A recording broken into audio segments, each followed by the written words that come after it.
Bonjour mon ami, aujourd'hui on va parler de rétention séminale et manifestation. Alors la plupart du temps on essaye de retenir son énergie pour avoir de l'attraction féminine, pour sortir d'une addiction, pour simplement régénérer son corps, être plus en axe avec soi-même, etc., etc. Mais à l'origine, la rétention séminale est quelque chose de très occulte, c'est-à-dire très caché, qui permet tout simplement de manifester ce que l'on veut.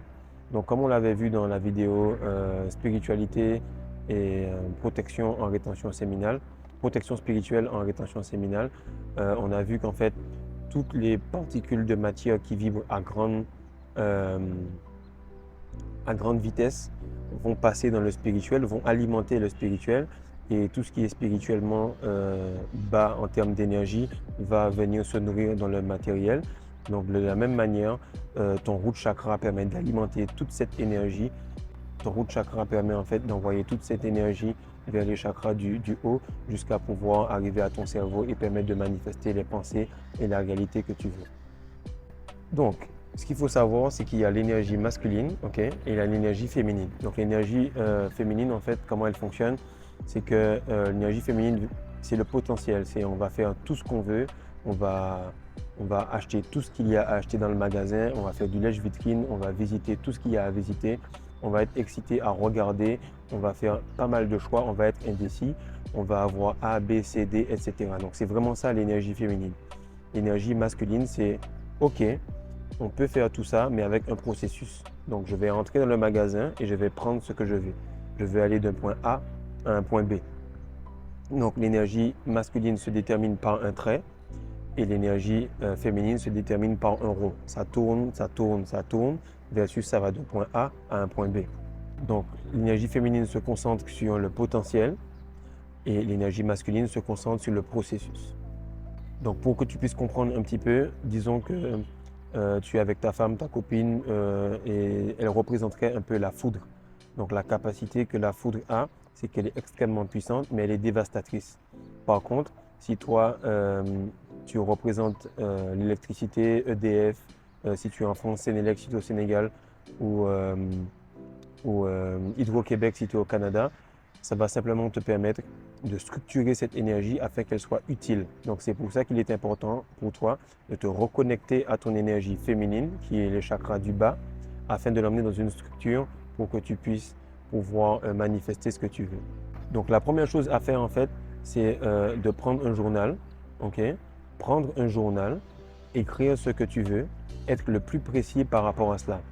Mettons que tu veux manifester quelqu'un dans ta vie. Okay? On va prendre une femme qui va faire 1,65 m pour 60 kg à peu près, qui a les yeux marrons, qui a les cheveux qui lui tombent sur le dos, etc., qui a un background avec deux parents, qui est sœur aînée. Tu vas vraiment écrire le maximum de détails. Et à partir du moment où tu as écrit toute la structure, tu vas passer à l'étape suivante qui est de commencer à être en rétention séminale. Donc maintenant que tu as mis ta structure dans le masculin, tu as le processus et qui va te permettre en fait de canaliser toute cette énergie. Tu vas enfin maintenant aller vers ton côté féminin et amasser cette énergie-là en commençant la rétention. Donc pendant que tu vas amasser cette énergie, tu vas oublier ce processus de rétention séminale, en tout cas essayer, et socialiser, aller dans les bars, parler avec des personnes, prendre des contacts, des numéros, etc. afin que tu puisses rencontrer cette personne au fur et à mesure. Et un moment, tu vas voir cette personne-là et tu sauras que oui, c'est cette personne. Pourquoi? Parce qu'elle ressemble exactement à la manifestation que j'ai écrite ou que j'ai visualisée. Donc, ce qui est important de comprendre, c'est qu'il n'y a pas à s'inquiéter de ta 3D. La 3D, c'est la réalité dans laquelle tu te trouves.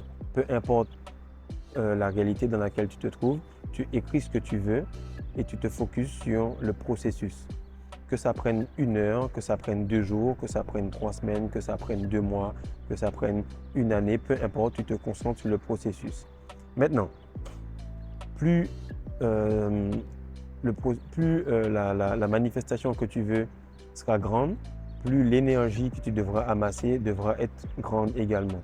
Donc, ça va être lié à la quantité de jours, mais ça va être également lié à la quantité d'énergie et surtout à la qualité des journées, c'est-à-dire comment tu manges, comment tu dors, les compléments alimentaires que tu prends, le sport, etc., etc. Donc c'est pour ça qu'on appelle en fait cultiver son énergie. On cultive son énergie pendant toute la spermatogénèse qui dure 74 jours exactement. Tu vas cultiver cette semence par les pensées, par la nourriture, par l'exposition au soleil, par les bains froids, etc. Et par la suite, les 25 jours où elle va être amenée jusqu'à l'épididyme, là, tu vas continuer à, à faire attention à ce que tu penses pour que tes vibrations puissent être élevées et que cette manifestation-là puisse se faire correctement. Donc souvent, ce qu'on va t'expliquer dans tout ce qui est religieux ou dans toutes les pratiques répétitives, c'est qu'on va te dire, oui, il faut prier, il faut avoir un nombre de prières, il faut avoir un certain nombre de préceptes et de façons de faire pour que tes choses puissent se manifester. Okay? Moi, je ne pense pas que ça fonctionne comme ça. Tout est question d'énergie. Si tu as une grande quantité d'énergie, la moindre pensée que tu vas avoir va se manifester face à toi. Si tu dois répéter beaucoup, c'est parce qu'il n'y a pas d'énergie. Maintenant, que tu pries, que tu médites, que tu visualises, que tu fasses du 3-6-9, que tu fasses des mantras, peu importe, fais ce que tu penses qui est bon pour toi, mais surtout garde cette énergie et cultive-la afin qu'elle soit dans le niveau de vibration le plus élevé, afin qu'elle se manifeste facilement. Plus tu vas être haut au niveau de l'échelle Hawkins, au lieu d'être dans le shame, c'est-à-dire dans la honte, la culpabilité, ce qui va pas se manifester du tout. Mais si tu es dans enlightenment, c'est-à-dire le fait d'être illuminé, le fait d'être dans le courage, dans l'action, dans le dépassement de soi, etc., tu vas être à un niveau de vibration qui fera que tu vas manifester beaucoup plus facilement toute l'énergie que tu as. Donc à partir du moment où tu as écrit tout ça, tu retiens ton énergie et tu entres dans un processus extrême. Le but de la rétention n'est pas de retenir son énergie. Le but de la rétention, d'ailleurs, je pense que je vais changer les titres, c'est de la transmutation. On va prendre cette énergie et la transférer vers du sport. On va prendre cette énergie et la transférer vers de la discipline. On va prendre cette énergie, on va la transférer vers de la créativité, pour de la musique, pour un instrument, pour la musculation, pour un apprentissage, pour de la lecture, peu importe. Et à ce moment-là, tu vas transformer tout ton être, toute ta réalité, afin de faire apparaître cet objectif qui est, qu'on avait dit au début de la vidéo, de voir cette fille, de te mettre en relation avec elle et ainsi de suite. Donc très important de comprendre que c'est juste le premier pas pour amener tout ce que tu veux dans ta réalité. Donc on va faire en sorte d'être une bonne personne, d'être un bon être humain, d'être un bon individu afin de manifester les choses que l'on veut. Et à force de le faire, on va réellement devenir cet individu jusqu'au point du réflexe et tout sa transmutation, plancher pelvien, retenir son énergie, etc. se fera de manière normale. Donc les miracles en fait vont arriver dans ta vie de manière normale. On n'est pas censé espérer que les choses arrivent bien, on est censé faire que toutes ces choses-là arrivent sans effort et facilement. Et plus tu vas te connecter au cycle circadien, plus tu vas te connecter au magnétisme de la Terre, plus les manifestations vont arriver tout simplement. Donc dis-moi en commentaire quelles sont les manifestations que tu as en ce moment. Ne me parle pas du tout de wet dream, ne me parle pas du tout de difficultés ou des obstacles que tu as en rétention. Parle-moi de tes rêves et de tes aspirations et allons les chercher ensemble en nous retenant et en devenant la meilleure version de nous-mêmes chaque jour. Peace.